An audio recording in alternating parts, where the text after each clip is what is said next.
En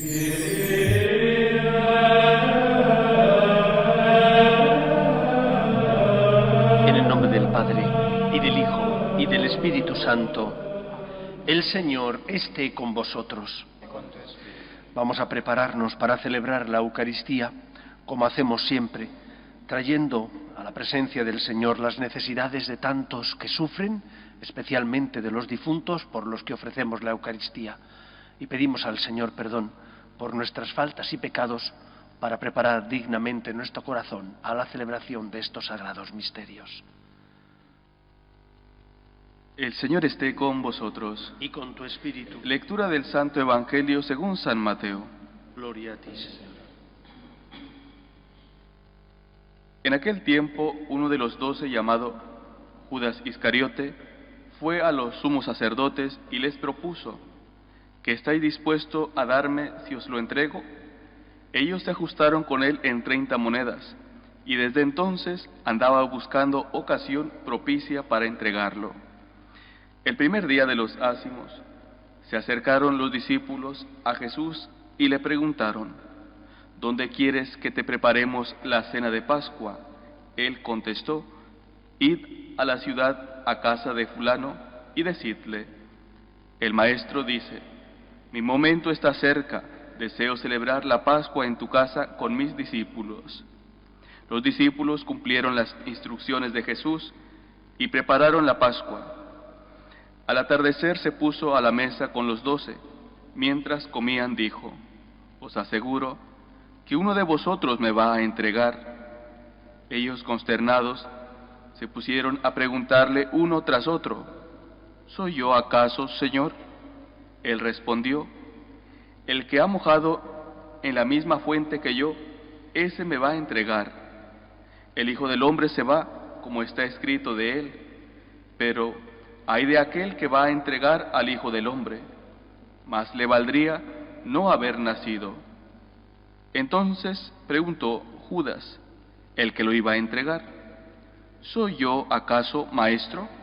Él respondió: tú lo has dicho. Palabra del Señor. Gloria a ti, Señor Jesús. Hay un refrán castellano que dice que no hace daño el que quiere, sino el que puede. Y se basa en esa verdad conocida por todos, de que muchas veces algunos te atacan y lo que intentan hacerte, pues como que te resbala, no te afecta, puesto que no son personas que ocupan un lugar importante ni en tu vida ni en tu corazón. Algo distinto le ocurrió a Cristo con Judas. Judas era alguien importante para él. Uno de los 12, había compartido con Cristo gran parte de su vida pública, momentos de intimidad, posiblemente vivía con pasión seguir al Señor, estaba firmemente persuadido de que Cristo era el profeta, pero a lo largo de la vida pública, posiblemente porque Judas Iscariote era un fanático y pensaba que Cristo iba a ser un revolucionario político, paulatinamente fue decepcionándose hasta llegar a entregar al Señor. Aquel gesto de Judas debió significar para Cristo un duro golpe. Si duros fueron los clavos que traspasaron sus brazos y sus pies, mucho más duro espiritualmente tuvo que ser la traición de Judas. También lo fue la de Pedro y la del resto de compañeros que como cobardes salieron huyendo cuando prendieron a Cristo. Pero la traición de Judas, de aquel que por unas monedas vende a su maestro, debió de ser para Cristo un duro golpe moral, puesto que para Jesús los suyos, sus íntimos, ocupaban un lugar importante en su corazón. No eran un número, eran una persona. Y por lo tanto la mirada de Jesús hacia Judas tuvo que ser una mirada llena de misericordia, de dolor interior ante el pecado que iba a cometer. Creo que esta es la primera reflexión que tendríamos que hacernos cada uno de nosotros. Tus pecados no pasan desapercibidos para Dios como cuando cae la lluvia y tienes un buen paraguas o un buen chubasquero, te resbala. A Dios no le resbala tu pecado. A Dios tu pecado le duele, le hiere, puesto que te ama y te quiere.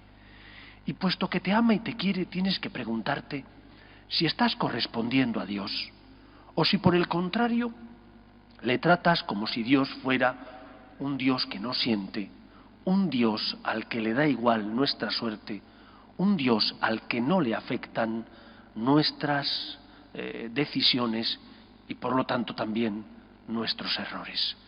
Dios sufre. Y sufre no porque tú le des la espalda y Él se sienta decepcionado porque se siente rechazado.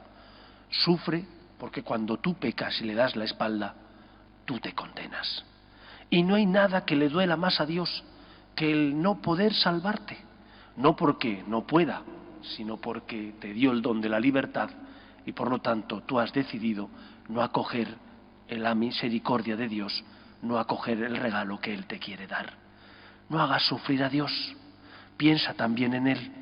Él siente, no es el Dios de los filósofos griegos, es el Dios de la verdad, pero de la verdad encarnada. Es el Dios que permite que su Hijo asuma nuestra condición humana sin dejar de ser Dios para compartir nuestra suerte. Es el Dios al que le duelen los clavos que traspasaron sus brazos y sus pies, pero al que más le duele todavía tu pecado, al que más le duele tu miseria, al que más le duele tu tibieza.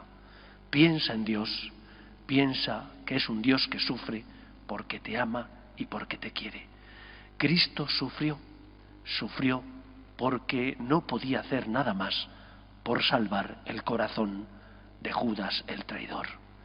En segundo lugar, todo acto humano tiene sus consecuencias. Tu libertad mal ejercida conlleva unas consecuencias para ti y unas consecuencias para los que están a tu lado. Hoy se cumple un mes de la manifestación aquí en España del 8 de marzo. El gobierno no quiso impedir esa manifestación porque era una manifestación que ellos decían progresista, para buscar la igualdad, y de aquellas consecuencias o de aquel acto tenemos estas consecuencias. Tendrán que dar, sin lugar a dudas, cuenta ante los tribunales. Ya se han formado distintas asociaciones que van a denunciarles, pero también tendrán que dar cuentas ante Dios. Dios, que es el Señor, el Todopoderoso, el juez de todos los hombres, les va a pedir cuentas de sus actos, como gobernantes que lo son, y nos va a pedir cuentas también a nosotros.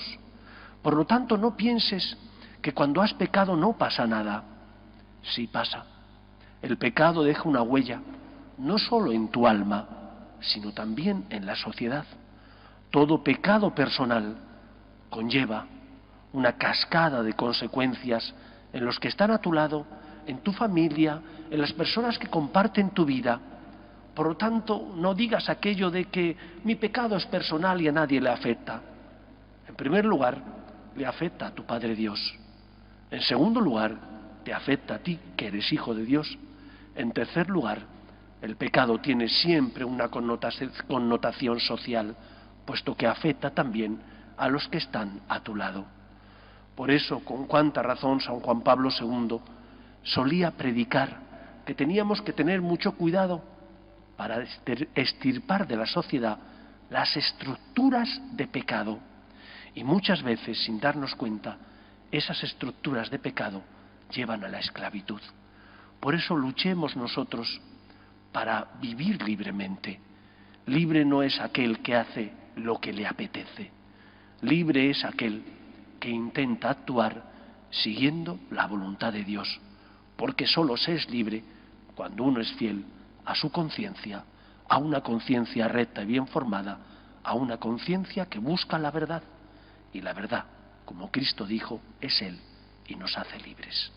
Pidamos al Señor que luchemos con todas nuestras fuerzas y con la ayuda del Señor para ser verdaderamente libres, para hacer el bien y evitar el mal, para de esa manera viviendo en la verdad, evitando el mal y haciendo todo el bien posible, crear una sociedad más justa y mejor. No podrá haber paz si no hay justicia, y no hay justicia si no se vive en la verdad. Pidamos al Señor que nos ayude, que Él nos dé fuerzas. Nos ponemos en pie. Oremos a Dios nuestro Padre. Pedimos por la Iglesia para que en estos momentos de dolor que vive nuestra sociedad por la pandemia del coronavirus sea siempre testimonio de esperanza. Roguemos al Señor. Pedimos también por los que sufren, parados, enfermos, familias rotas. Roguemos al Señor. Pedimos por nuestros hermanos difuntos, en especial por aquellos que han fallecido debido al coronavirus. Roguemos al Señor. Pedimos por nuestros gobernantes, para que aprueben leyes que defiendan la dignidad de la persona, desde su inicio, que es la concepción, hasta la muerte natural. Roguemos al Señor. Pedimos por nuestras familias, para que se mantengan unidas en el amor a Dios y en el respeto a su santo nombre. Roguemos al Señor. Y pedimos por todos nosotros, que somos hijos de Dios, para que hagamos nuestro el dolor de Dios, que sufre cada vez que tú haces un mal uso de tu libertad, que tú pecas, que tú le das la espalda. Roguemos al Señor. Escucha, Padre, las súplicas de tus hijos, que nos dirigimos a ti confiando en tu amor. Te lo pedimos por Jesucristo nuestro Señor. Comunión espiritual. Creo, Jesús mío, que estás real y verdaderamente en el cielo y en el santísimo sacramento del altar. Te amo sobre todas las cosas y deseo vivamente recibirte dentro de mi alma, pero no pudiendo hacerlo ahora sacramentalmente, ven al menos espiritualmente a mi corazón. Y como si ya te hubiese recibido, te abrazo y me uno del todo a ti. Señor, no permitas que jamás me aparte de ti. Amén. Dios Todopoderoso, concédenos creer y sentir profundamente que por la muerte temporal de tu Hijo, representada en estos misterios santos, tú nos has dado la vida eterna. Por Jesucristo nuestro Señor. El Señor esté con vosotros.